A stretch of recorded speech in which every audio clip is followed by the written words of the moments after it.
If you can't carry your own tray, maybe stay home. Grandpa. That's what one man said as the disabled veteran struggled with his food. People laughed. One waiter looked away. The old man just kept moving, slow, shaking, silent.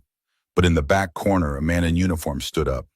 No yelling, no speeches, just a single action. And the entire diner fell silent.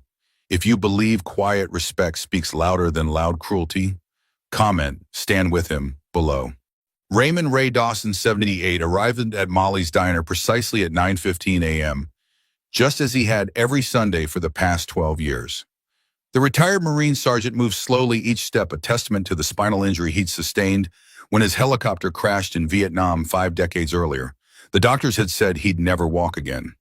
Ray had other plans. Today, like all days, he relied on his wooden cane, its handle worn smooth from years of youth. He nodded to Jenny, the hostess who knew his order by heart. Black coffee, 2 eggs over easy wheat toast. No butter. "Morning, Sergeant Dawson. Your usual is ready," she said with a smile. Ray preferred the self-service counter despite his disability. Carrying his own tray was difficult, but it preserved something military. Men like him valued above comfort, independence. He placed his cane carefully against the counter, steadied himself, and gripped the tray with both hands. The journey across the busy diner was slow, deliberate, each step calculated to prevent the coffee from spilling. From a corner booth, 4 men in matching fishing tournament shirts watched his progress. Weekend tourists drinking beers despite the early hour. "Look at this one muttered loudly enough to be heard. "Takes 10 minutes to cross a room." Ray continued his careful journey, eyes focused on his destination. The window booth where sunlight would warm his aching back. Bet he fakes the limp to get the veterans discount. Another added louder this time. The diner's ambient noise dipped Marissa. A waitress who had served Ray for years hesitated by the kitchen door, coffee pot in hand. She'd heard the comment, as had several nearby customers who suddenly found their plates fascinating. Ray said nothing. His expression remained unchanged as he finally reached his booth and began the careful choreography of setting down his tray while maintaining his balance. His hand trembled slightly, more from age than the comments, and a fork slipped from the tray, clattering to the floor beside his booth. No one moved to help. Ray paused, considering the fallen utensil and the considerable effort it would take to retrieve it.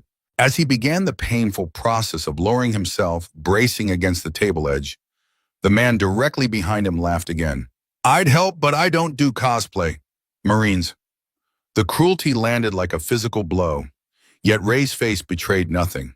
Decades of military discipline had taught him to weather far worse than mockery. He continued his slow descent toward the fallen fork, dignity intact despite the pain etched in the lines of his weathered face. Marissa finally approached, having witnessed enough. She quickly retrieved the fallen fork and placed a clean one on Ray's table.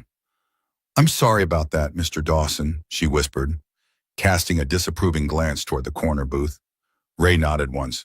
"Not your fault, Marissa." He settled into his seat, arranging his napkin across his lap with the precise movements of someone who had spent decades in uniform. His weathered hands methodically prepared his breakfast the same way they had every Sunday since he'd first walked through Molly's doors.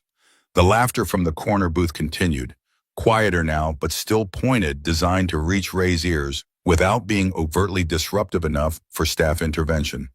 "Probably never even served. That generation loves playing hero. My cousin's in the Marines now. They don't walk like that." Ray cut into his eggs with steady determination, the slight shake in his hand, the only indication that he heard them at all. Vietnam had taught him that survival sometimes meant focusing solely on the immediate task, whether securing a landing zone or simply cutting his breakfast into manageable bites. What no one in the diner had noticed was the man sitting in the far corner booth. Dressed in a pristine military uniform, with colonel's eagles on his shoulders, he had observed the entire interaction. His coffee sat untouched, his meal uneaten, his attention entirely focused on Ray and the men mocking him. Colonel James Harrison had stopped for breakfast before his drive to Washington for a Pentagon briefing. At 45, with 25 years of military service, he had the kind of commanding presence that didn't require volume. He had noticed Ray immediately. Military men often recognize each other even across generations. The colonel had watched the scene unfold with growing tension, his jaw tightening with each snide comment. When the fork fell and no one moved to help, something shifted in his expression. A decision being made, one of the men in the corner booth finally noticed the colonel's unwavering stare. Perhaps feeling emboldened by his friends or the morning beers, he called out, "Hey, Colonel Sanders, want to back him up? Or is your uniform just for show too?" Conversations faltered as the confrontation grew more direct. Ray continued eating, seemingly oblivious. Though the slight stiffening of his shoulders suggested otherwise, Colonel Harrison stood slowly. His movement was unhurried but deliberate, the kind of measured control that suggested far more authority than any rushed reaction. Without acknowledging the hecklers, he walked directly to Ray's table. He didn't speak, didn't introduce himself, didn't create a scene. Instead, he bent down and picked up the fallen fork that still lay on the floor.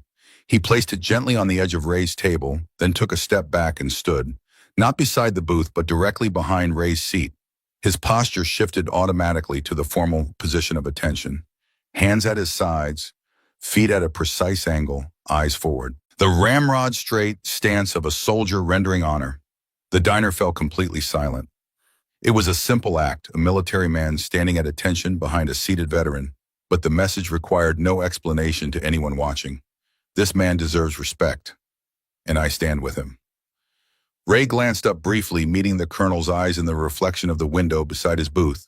A flash of understanding passed between them. The unspoken brotherhood of men who had worn the uniform. One of the waitresses stopped, mid-step, coffee pot, still tilted over a customer's cup. The hostess at the front counter straightened instinctively, responding to the sudden shift in atmosphere. The men in the corner booth fell silent, their smirks fading as they registered not just the colonel's rank, but the unmistakable seriousness of his posture. For 30 seconds, no one in Molly's diner spoke. No silverware clinked against plates. No coffee cups returned to saucers. Just the sound of the kitchen fan and the distant traffic outside. The colonel remained at attention, the living statue of dignity, guarding an elder warrior's meal. If you've ever wanted someone to speak for you, sometimes they just need to stand. Comment respect if you believe honor still walks into rooms quietly. After what seemed like an eternity of silence, Colonel Harrison finally shifted his stance. He remained standing but turned to face the corner booth, his expression not angry but resolute. He reached into the breast pocket of his uniform and removed a weathered photograph in a clear plastic sleeve. Without speaking, he held it up for everyone to see. The photograph, yellowed with age, showed a much younger Ray Dawson in combat fatigues leading a group of Marines through dense jungle. His face was streaked with mud and what might have been blood, but his expression showed the same quiet determination he still carried. In his arms, he carried a wounded soldier. This man, the colonel, finally spoke his voice, carrying clearly through the silent diner. "Carried me out of a burning convoy outside Da Nang in 1972. 3 miles through enemy territory with a bullet in his own leg." He lowered the photograph slightly, making direct eye contact with the men who had been mocking Ray. "Sergeant Dawson is the reason I'm alive today, the reason I was able to have a family, the reason I wear this rank." Ray continued, eating his focus on his plate, though his hand had still on his fork. This was not a story he had shared with the staff at Molly's, not out of modesty, but because some memories belonged to the past. One of the hecklers shifted uncomfortably in his seat. We didn't know," he stammered. "You didn't ask," the colonel replied simply. No accusation in his tone, just quiet certainty. He turned toward Marissa, who stood frozen with her coffee pot. "I'd like to cover Sergeant Dawson's meal today." Then, raising his voice slightly to address the entire staff, he added, "And I'd like everyone here to know that this diner now stands under his name, at least as far as the United States Marine Corps is concerned." From the back of the diner, a door opened. Michael Molly, the owner and namesake of the establishment, emerged from his office. The older man's expression suggested he had been watching the scene unfold through the security monitors in the back. "I saw everything," he said, approaching Ray's table. "And I'd like to ask your permission for something, Sergeant Dawson." Ray finally looked up, his weathered face revealing nothing of his thought. "I'd like to name this booth after you officially." Molly gestured to the window seat where Ray had eaten every Sunday for over a decade. "If that's all right with you, Sergeant." For the first time since entering the diner, Ray's expression softened slightly. "No need for that, Michael." "There's every need," Molly insisted, glancing around at his silent customers. "Some lessons are worth making permanent." The corner booth had fallen completely silent. The men who had been so vocal minutes or earlier, now stared into their beers, the weight of the colonel's revelation and their own behavior settling heavily upon them. Molly turned to address them directly. "Gentlemen, I think it's time you settled your bill." One of them, the one who had made the cosplay comment, stood up awkwardly. "Sir," he addressed Ray directly, "we owe you an apology." Ray studied him for a moment, then simply nodded once, neither accepting nor rejecting the apology, just acknowledging it had been offered. As the men paid their bill and left, conversations gradually resumed throughout the diner, though notably subdued.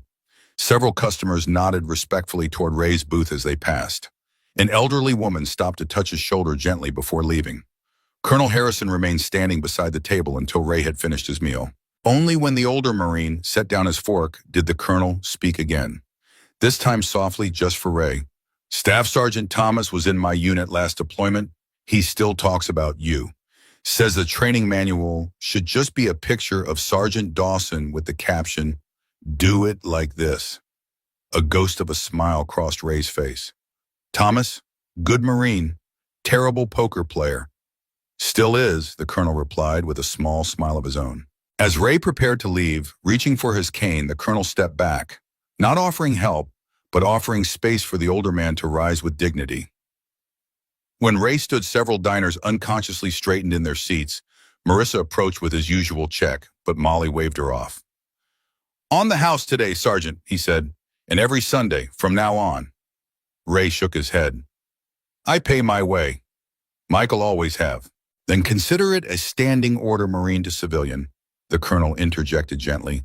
"Let us honor you in the way you've earned." 1 week later, Ray arrived at Molly's for his usual Sunday breakfast. As he entered, he noticed something different above his regular booth. A small brass plaque had been installed, polished to a high shine, reading, "Reserved for Sergeant Ray Dawson," still standing. Beneath it hung a framed copy of the photograph the colonel had shown. Ray carrying a wounded Marine through the jungle. Molly must have arranged to get a copy. As Ray made his way to his seat, he noticed the same group of men from the previous Sunday sitting quietly at a table near the counter. When they saw him, they stood, not mockingly, but with genuine regret. The one who had been most vocal approached cautiously. "Sergeant Dawson," he began, "we came back to apologize properly. What we did was unforgivable."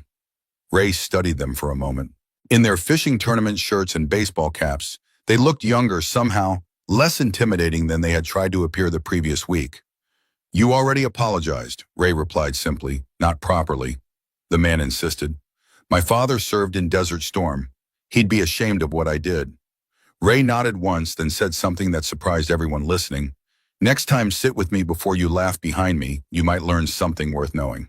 It wasn't forgiveness exactly, but it was an opening, an invitation to bridge a gap rather than widen it. As Ray settled into his booth, the door opened again. Colonel Harrison entered, now in civilian clothes, but carrying himself with the same military bearing. He nodded to Ray, then took a seat 2 booths away, close enough to acknowledge their connection, but not presuming a familiarity they hadn't established. Ray caught his eye and gestured to the empty seat across from him. The colonel accepted the invitation with a small nod of thanks. Marissa approached their table, now wearing a small Marine Corps pin on her apron, a gift from Ray given to her after the previous Sunday's events. She had served him for years without knowing his story. Now that she did, she wore the symbol with pride. "Coffee, gentlemen?" she asked. "Black."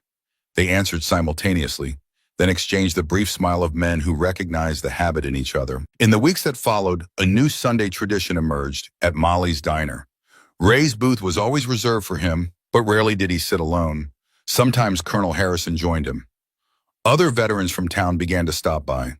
Every Sunday that booth was full, not just with food, but with respect. Subscribe to The Unbreakables if you believe some men don't raise their voices, because the way they stood once still echoes louder than word.